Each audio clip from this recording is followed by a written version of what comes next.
to explore Bankstown's streets and spaces and to understand how people move through them, whether by foot, bike, bus, train or car. It's a really interesting time to study the streets of Bankstown because there's so much change happening right now. So what we really want to do today is understand if these streets are set up for the future. And that change is no small matter. With the new metro coming, Bankstown's population will double. The streets and parks will have to accommodate many more people. For many years now, urban researchers across the globe have tried to unpack the qualities which encourage people to linger and stay in places rather than just move through them. Here in Bankstown's streets and parks, we've analysed those same qualities, including public furniture, art, lighting, tree canopy, awnings and frontage activation. This is our study area, which covers 62 hectares of land, 31% of which is public domain, and the focus of our interest. The streets are constantly bending and turning. It feels like a village because there's this great sense of enclosure. Yeah, and a sense of discovery too around Bankstown Plaza because there's places to sit and things to look at. The streets around the station exhibit those qualities that define a village. Lots of shops, activities, people, and narrow streets. It has a high block density, which means it's walkable. Simcox Place is one of the most vibrant and active parts of the Bankstown CBD.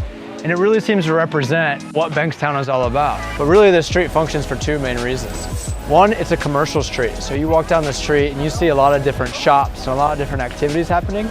But also it seems to be a place where social things are constantly happening. There's people sitting there, there's people playing chess, there's coming and going of activity, and it's really a great place.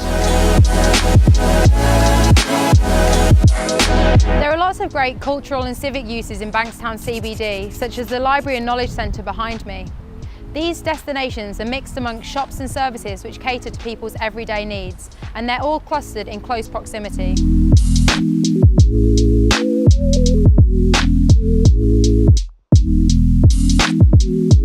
Just minutes away from the train station, and pedestrian priority dramatically drops away. And nowhere is that more evident than at intersections.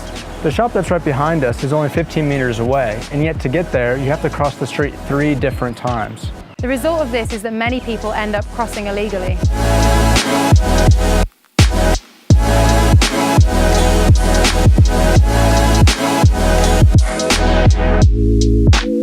The CBD is encased by a ring road, which acts as a movement corridor for cars and buses.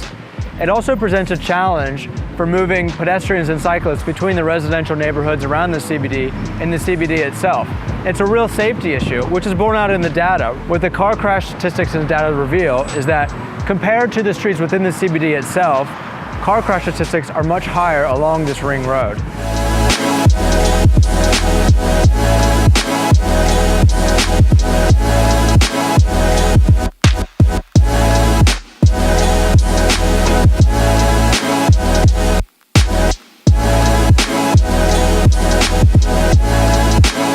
Bankstown often offers two very different experiences.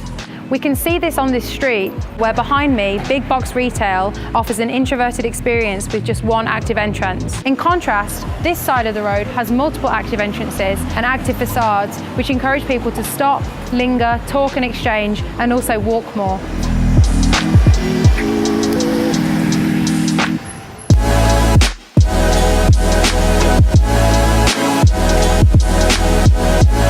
Parking is always a concern in CBD settings. The Marion Street Car Park, which is right behind me, is one of Bankstown's most used parking stations.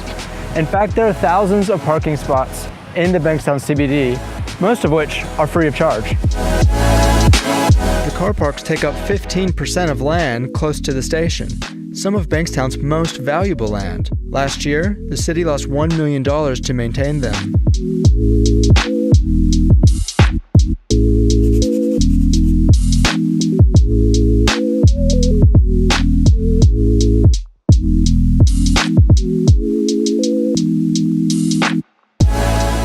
So I think I'm allowed to go this way.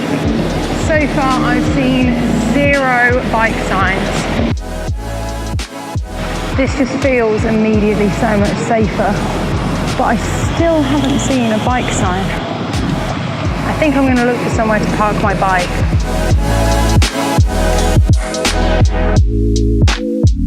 Bikes in Bankstown aren't prioritised. There are limited end-of-trip facilities, a missing link in the regional cycle system, and 0 dedicated cycle lanes in the CBD.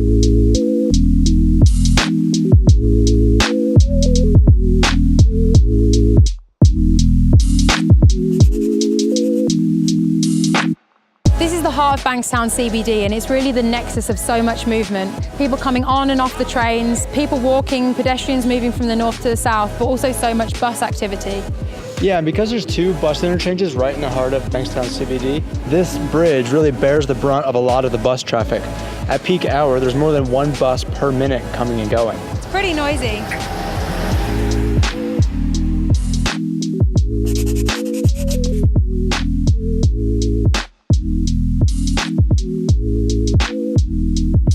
Bankstown, I like Bankstown very much because a lot of people here from all over the world.